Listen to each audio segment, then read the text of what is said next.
Ms. Sheinbaum's antagonism toward the Venezuelan liberty movement is well known. When Maria Corina Machado was awarded the Nobel Peace Prize last year, Ms. Sheinbaum refused to congratulate her, or even to comment, citing a long-standing Mexican doctrine of non-interference in other nations' affairs.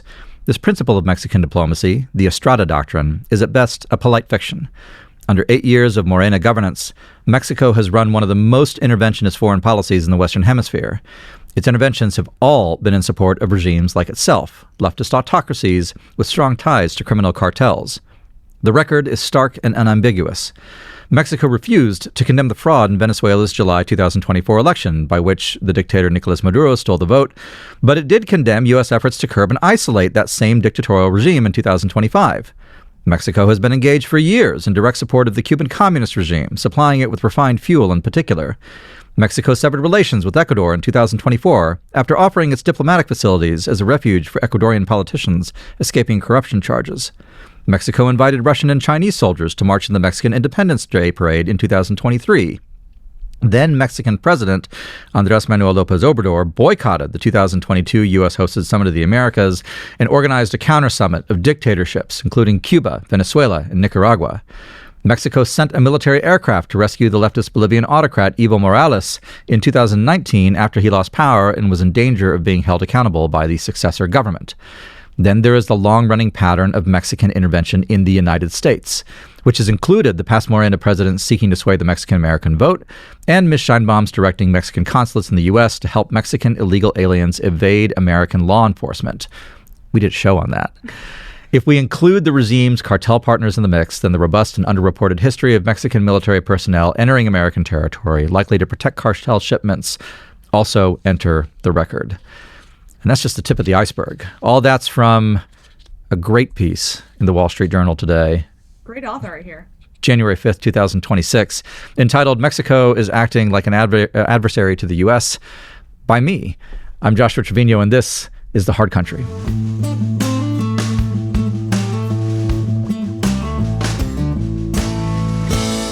Hello, everyone, and welcome back to The Hard Country. My name is Ariana Guajardo.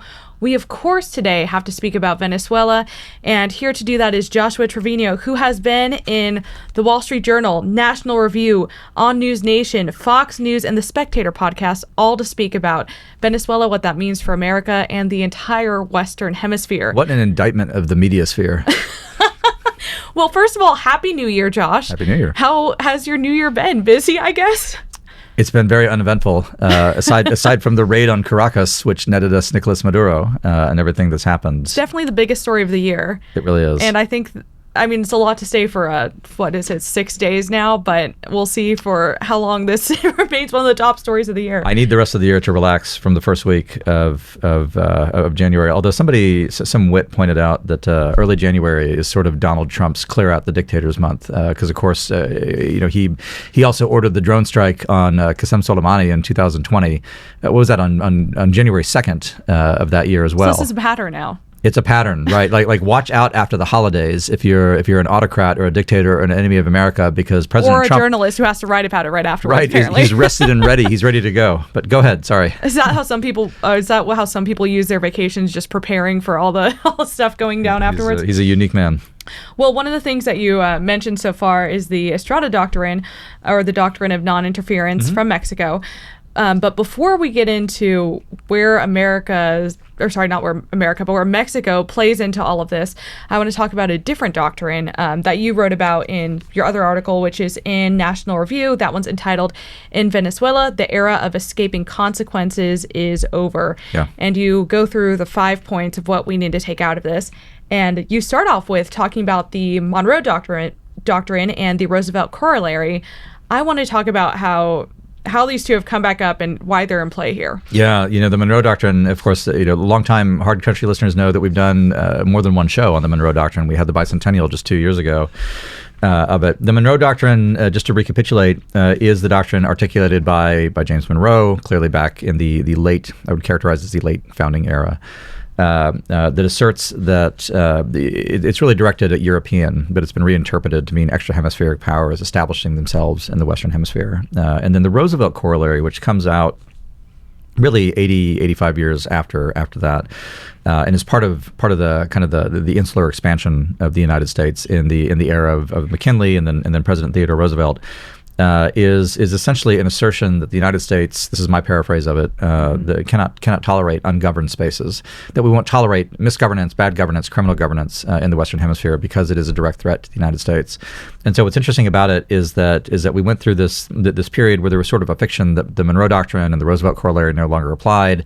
You had in the Roosevelt, the second Roosevelt administration, or the lesser of the Roosevelts, the Franklin Roosevelt administration had what he called the good neighbor policy, which is this idea that we treat as equals among the republics of the Americas, and which I think came from a virtuous place, but wasn't ever really strategically realistic.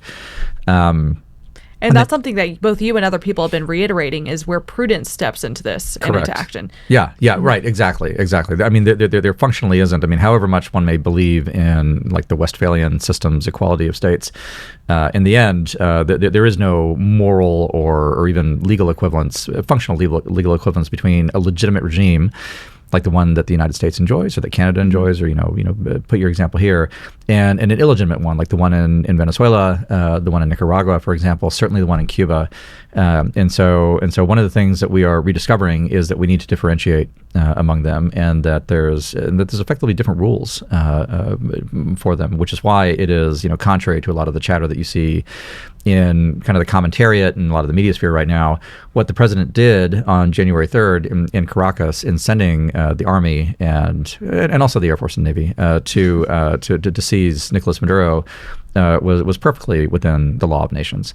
And what's interesting is to look at a lot of the international reaction to it. We won't go too far into this, but I would encourage listeners here to look at the European reaction to it. You get a lot of denunciations, and you get Marine Le Pen and Nigel Farage, disappointingly enough, kind of taking a whack at the United States because we don't follow international law, whatever that is. Did you ever vote for international law? I don't remember doing that. No, I don't think I did either. No, definitely not. International law still has to be one of the most ridiculous concepts ever. Well, now I'll push back a little bit against that, because as a Catholic, you are an inheritor and a bearer of a robust tradition that led to the establishment I like of to think of that international law. more of as a universal law, more so than an international law. It's like the Pirates Code. It's more guidelines than an established law. But it is a thing, but it's not a thing in the same way that we understand legitimacy, democratic legitimacy, and certainly in the Anglo-American tradition. And had the French done. And the French have done things like this, exactly what we did in Venezuela, in, say, Gabon or, Congo-Brazzaville, no one would have batted an eye, which is exactly why one of the most interestingly supportive statements actually came from the French President Macron, talking about how, these things happen in the lives of nations. And I didn't see that response. That's funny. It's just been a fascinating moment to see who's come out for and against all of this. And of course, Mexico's against it. Right. Well, and like you were saying at the beginning, the Monroe Doctrine was established more so for European influence in the region. But then in this case, who are some of the foreign influences that this is being affected by, I guess? Yeah, in Venezuela has robust relationships with pretty much the entire rogues gallery of American antagonists, American enemies, the Russian Federation being one. The air defense system that we defeated completely on January 3rd was a Russian air defense system, a very sophisticated, very layered kind of apparatus that at least on paper should have probably should have blown our guys out of the sky. They didn't. First of all, because we're better than them, but also because Russian hardware is overrated in a lot of ways, and you also have people competent to operate it, none of which were in effect on January 3rd. So that's one element. There's a lot of Chinese. There's a lot of Chinese operations throughout Latin America. We've talked about the fact that there's Chinese, and there's a Chinese signals intelligence collection facility in Cuba. There's a lot of Chinese operations on the criminal side in Mexico. In Venezuela, in particular, there was tremendous Chinese interest in the oil sector. Venezuela is a major supplier of heavy crude, essentially, which then gets refined elsewhere. I don't think it's refined. I don't think PDVSA refines it. I think the Chinese ship it and then they refine it elsewhere. Okay. But they were deeply involved. And then what I think is underreported is the Iranians and Hezbollah also have a robust presence in Venezuela and in the region in general. And so in entering Venezuela and taking that on is kind of target of opportunity, for lack of a better term, first resort. We're taking on all those other extra hemispheric powers as well, which is squarely in both the spirit and the intent of the Monroe Doctrine. And the next thing that I want to get into is what we can take out of these events. Like, what is it that we learned from these events? And you had a great quote in your article in the National Review. Speculation on what comes next will be overtaken by events, even if we are grasping towards some clarity in these early days. However, we can make some observations now by mere virtue of the fact that this American raid upon Venezuela was tried and won. So let's get into what we can take out of this, Josh. We can take a lot out of it. One is, and I'm not even sure how to order them, but I've got the 5 points in the National Review piece, which we'll link in the show description. Like and subscribe. Well, if you want, we can go point by point here. If I can remember them all. I got them written down right here for you, Josh. Amazing, thank you. The first one that you speak about is the certain class that we're talking about here. Yes. That was a key point. That was targeted, and that is what you called Estado de Narco. Right, this narco-state and this cartel alliance. You're rolling out what the do you mean Spanish. by that? It's incredible. It's really good. Yeah, Once in a while, I was telling you before the show, I have this problem where whenever I see something in Spanish, my brain fights for Austinites need to understand you, and you know how to pronounce this in Spanish, and it comes out a mess. So I'm glad I finally got one right. That's okay. We can lean hard on Estado de Narco because it sounds good. A little more threatening that way, right? Doesn't it though? Mm-hmm. Yeah, good point.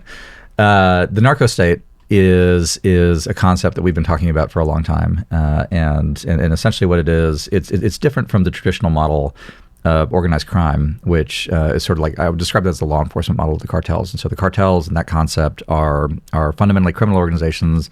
They don't really have a political agenda attached to them. Like, they might control territory, they might extract taxation, but fundamentally, they're there to move a product, and that product, it can be human beings, which is horrible to say, but it can be human beings, it can be drugs, it can be, illicit goods that are being moved on a black market basis.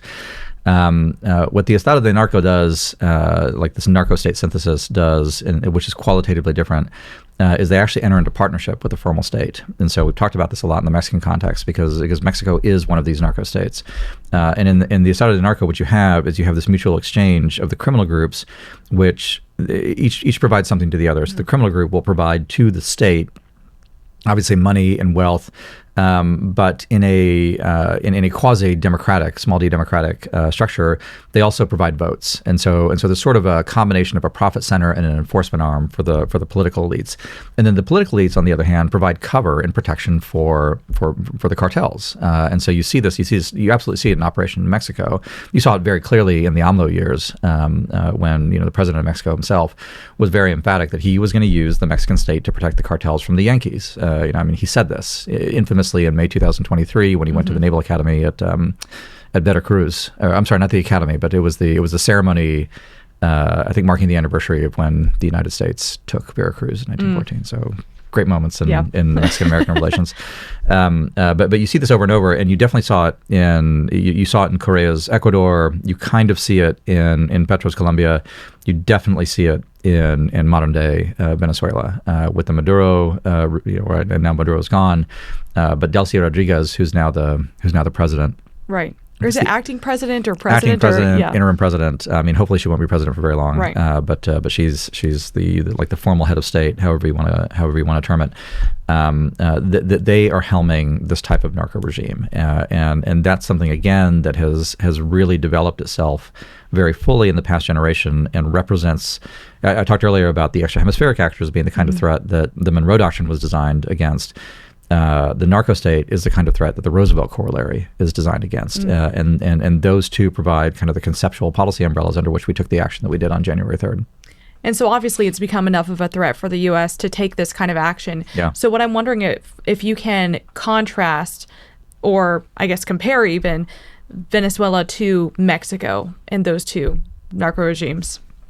Great question. Mexico is not as far gone as Venezuela is. Venezuela fell to a leftist autocracy, which developed into the narco-state, the Estado de Narco synthesis, almost 25 years ago. Not exactly 25 years, but almost 25 years ago, with the ascent to power of Hugo Chavez, who passed away.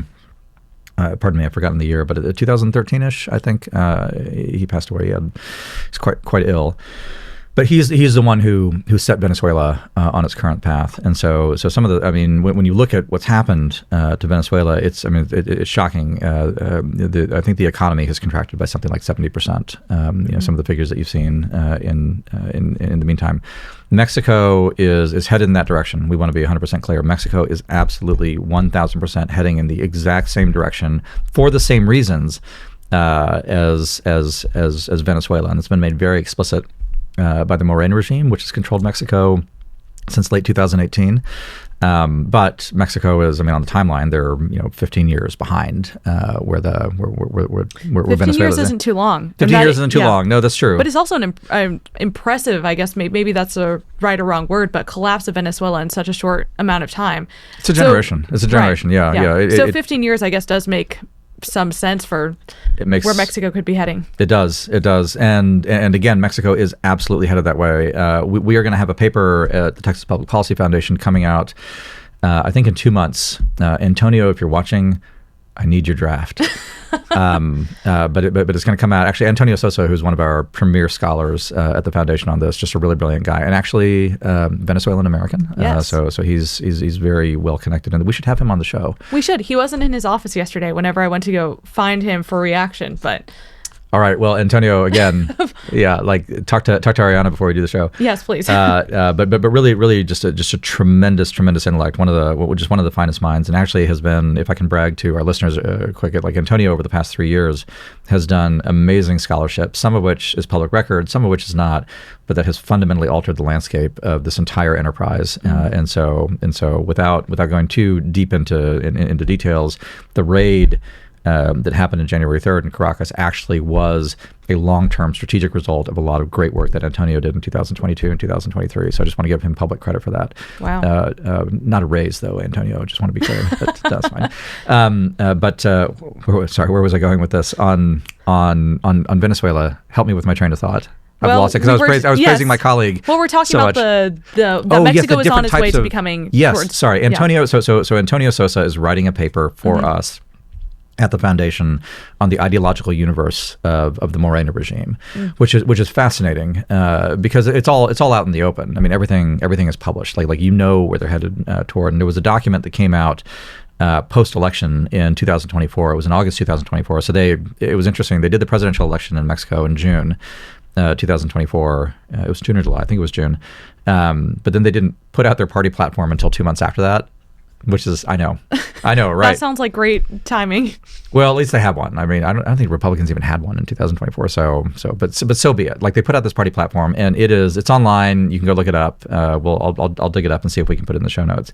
But it's bonkers. Like it is a straight up left wing. Like we're going to go the same direction as our Venezuelan brothers and sisters. Like we really believe in this state that's dedicated to all these ismos, the indigenismo, the communitarian ethic, everything that Morena stands for. I think we did cover this on the show. I'm sure we have. Yeah, because it's a perennial theme, which leads into, I feel like we're burying the lead here, which leads into how the Mexicans have responded to the Venezuela raid. But anyway, let's go into the other points here. Yeah, right, because we'll get more into the relationships between these different groups. Sure. But the second point that you made is that the United States has learned its lesson in regards to regime change. Yes. And something that you even, I think it was on, I don't remember, I think it was on your Newsmax interview, you were speaking about the way that regime change has looked different at different points in U.S. history, but we've learned our lesson of the last quarter century. Is that what News Nation is on? It's on Newsmax? Sorry, News Nation, excuse me. I don't think it is. No, I misspoke. News Nation is a separate network?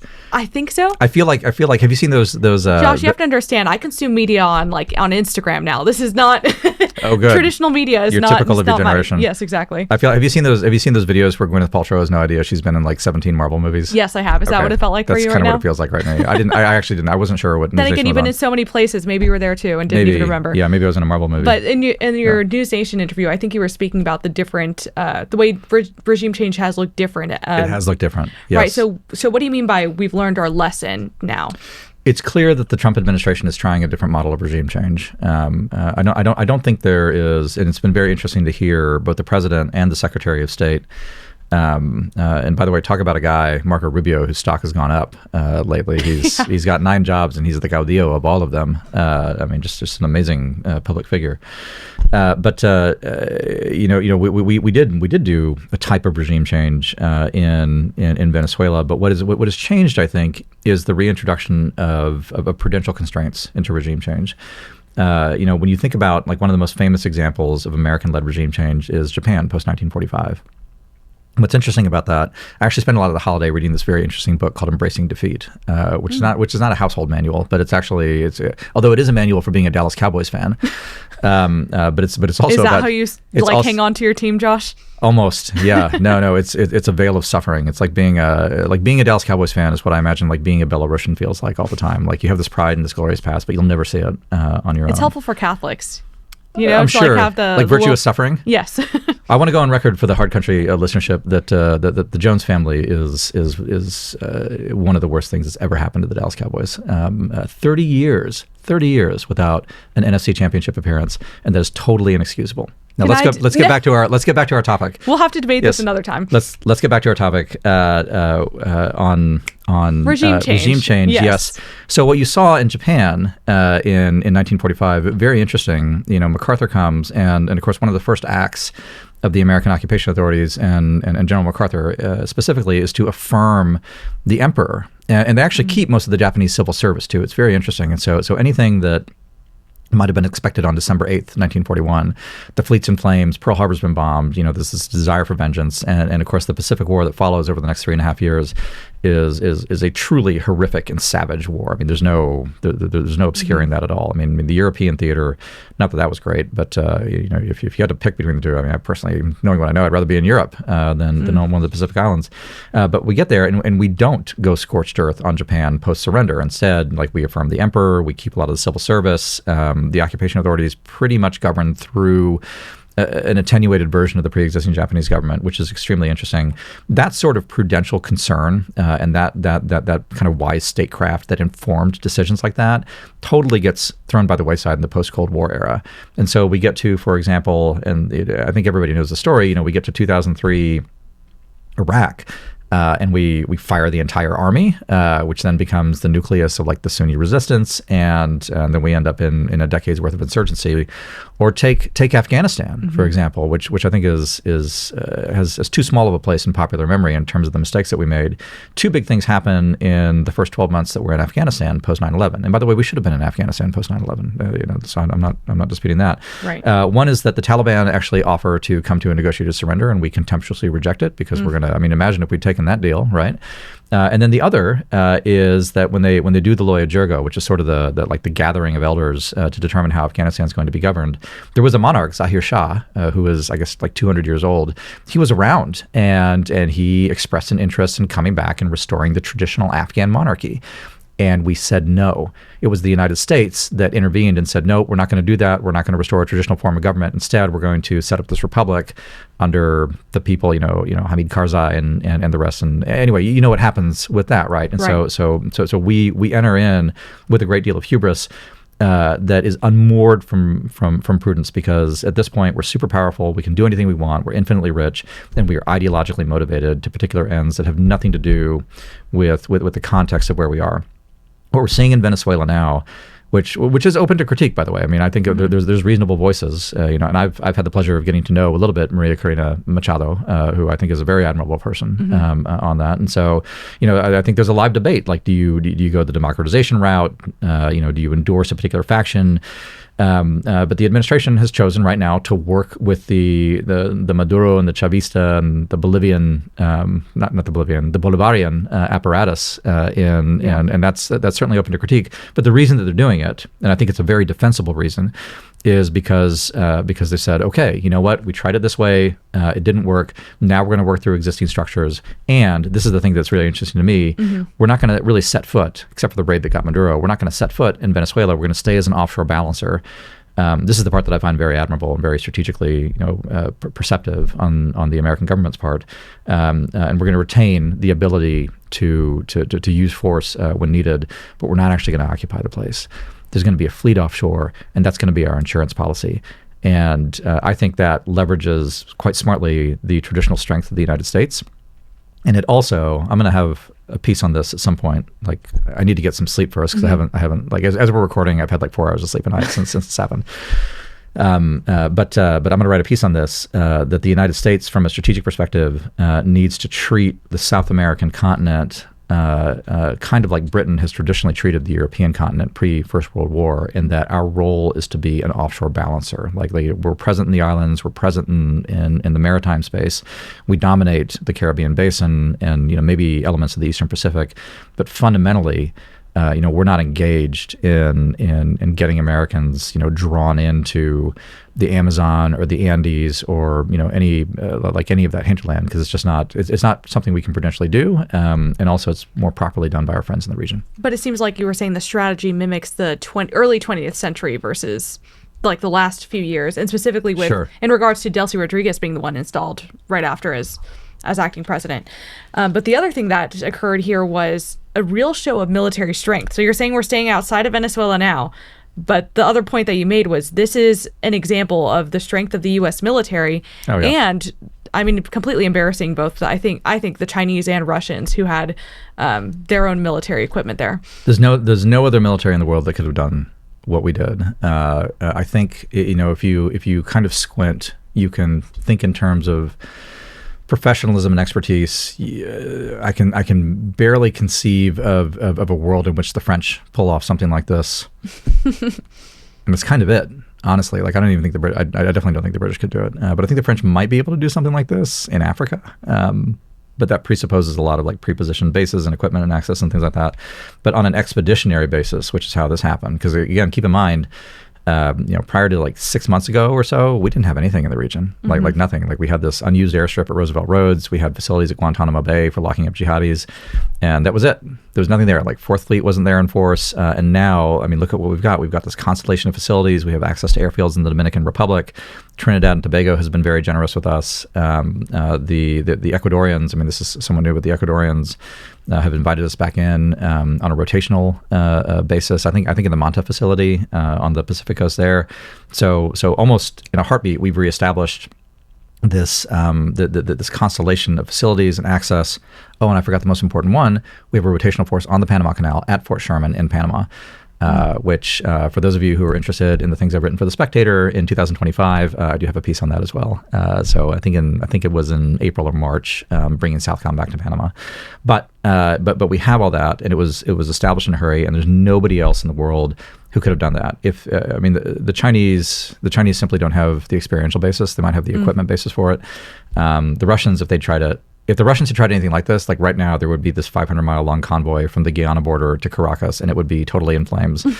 And the Russians would be like, there'd be poor Russian like conscripts eating pets along the side of the road. So there's nobody else who could do it. I have seen people say, like, what if the Russians tried to do this to the United States? And the answer was, well, they couldn't. So the premise doesn't even exist. I have to say, I find that line of questioning to be absurd and a little ignorant. This idea that doesn't this give the Chinese permission to seize the Taiwanese president?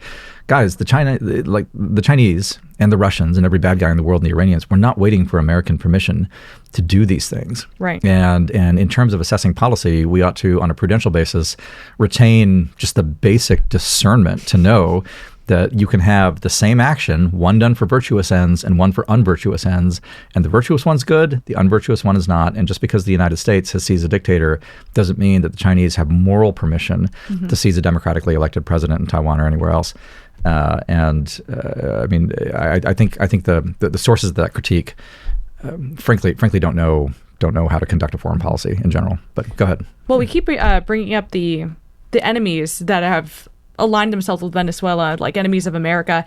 And that brings us to the fourth point, which is how the enemy in Venezuela is not just the narco-state, but it's also the sponsors and the partners and, of course, the other nations who are upholding that. Yeah. So where does that place Mexico, who, again, over this past year, with the Trump administration, tried to show some friendliness by sending us their cartel members. Right. And also it seems to be she's a lot more friendly to Donald Trump than AMLO was, for example. Yeah. So where does that place them in the mix of this? So now we get to the heart of it, and the true subject matter of the hard country, which is what about Mexico? Right. Mexico, and again, this is the purpose of the piece I've got in Wall Street Journal today about this.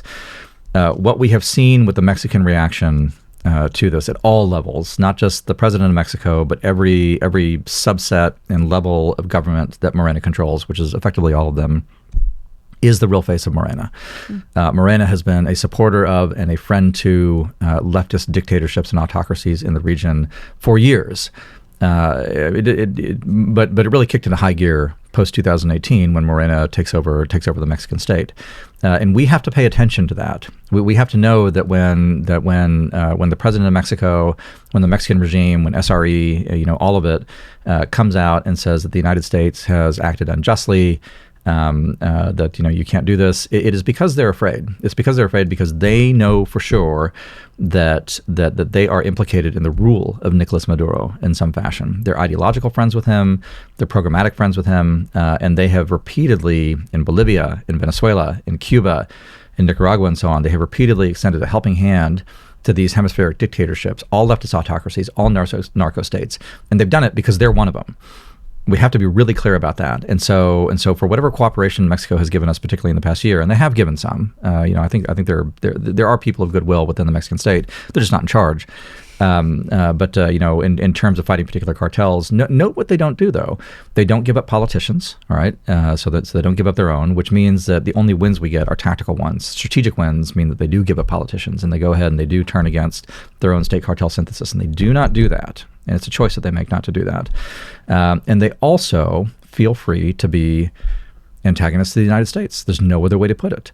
Mexico, like Mexican officialdom, loves to operate on this pretense that they're anti-interventionists, they don't interfere with other countries' affairs.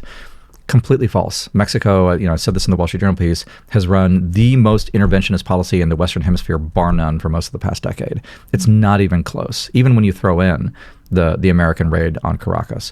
Mexico has intervened in the internal affairs of Bolivia. They've intervened in the internal affairs of Ecuador.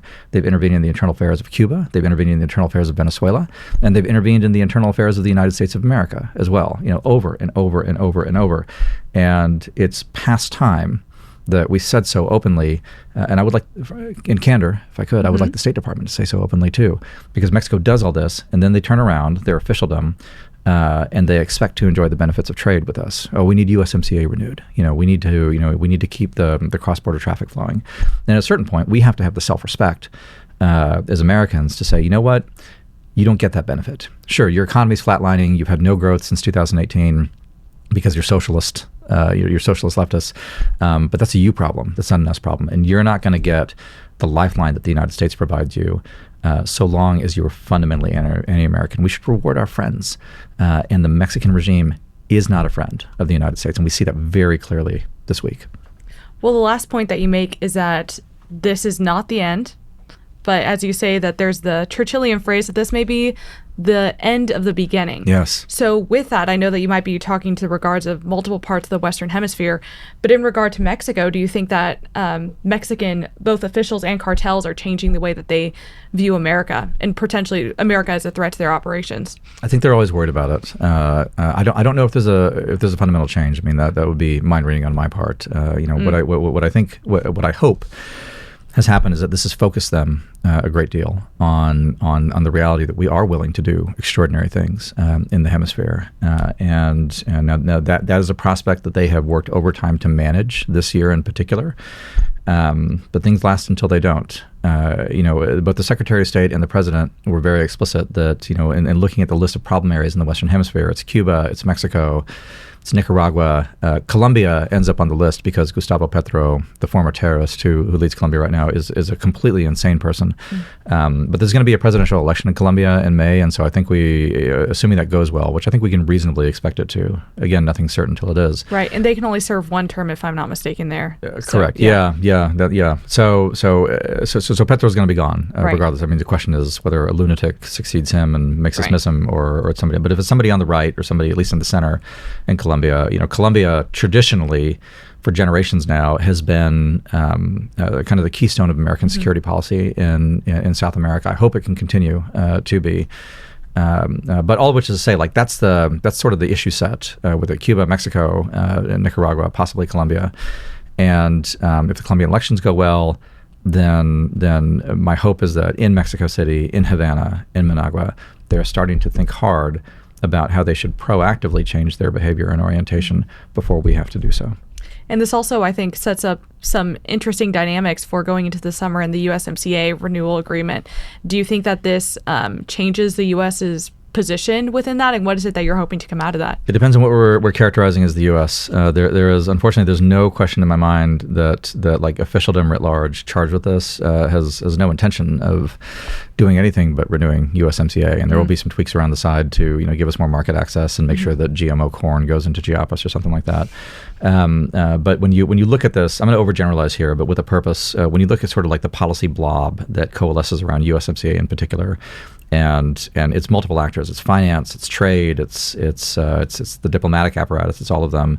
One thing that they never do and never want to do is link trade and security. And so which we have to do. If we link trade and security, trade is the one thing that the Mexican state cares about a ton. They don't care about keeping their people alive. They don't care about fighting crime. They don't care about defeating the cartels. They don't care about ordered governance or clean water or any of that stuff. But trade. But they definitely care about the money a lot. And so which is why they have worked overtime to make sure that there is no linkage. We have a golden opportunity in the coming 4 to 5 months, really, prior to July 1st, 2026, which is the deadline for all this, but it'll be in the bag sooner than that, to link trade and security and to make demands that we would otherwise not have the leverage for. And at the top of those demands needs to be, here's a list of politicians. Andres Manuel is on it. Extradite them and prove to us that you're going to break the partnership with the cartels. Otherwise, it's not real.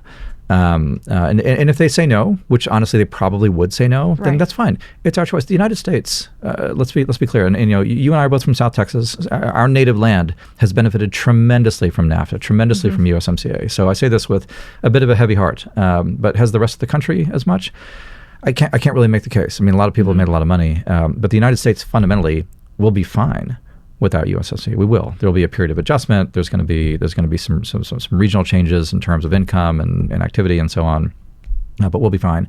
Mexico will not be fine without it. Without the American trade spigot, this regime gets plunged into crisis, a crisis of its own making, and then on an existential level has to face questions that it has done its best to avoid. We should bring that crisis to them. We should make sure they do. And that is not only in the interest of the United States, I would argue it's also in the interest of Mexicans themselves to not have to live under a leftist autocracy that's squashing civil society, that's partnering with cartels, and that is braying loudly about its fondness for Nicolas Maduro and the Venezuelan narco regime. Well, finally, I have one last question for you. Go ahead. This is what I was wondering whenever I was reading your articles. I know you don't have a crystal ball, but do you think that the action that the United States has taken against Venezuela foreshadows or could lead to the United States taking any direct action against the cartels in Mexico? As I've said consistently from the beginning, I don't know what is going to happen, but I think it is good policy for us to keep that option on the table and to let it be known that it's on the table. That is basic deterrence, and we should seize it. And our credibility has never been higher. So the correct answer is maybe. And the correct answer is I hope so. Yeah. Yes, I hope so. Well, thank you for helping dissect all of this, Josh. And as you said, people can read about this in National Review, Wall Street Journal. You had the podcast on The Spectator. Was there one other one that you were on recently? News Nation, which apparently is its own channel. I was on Fox News also. But of course, all of these pale next to the hard country. So it's good to be here. So make sure that you guys tune in next time. Thank you so much for your time, and we'll see all of you soon.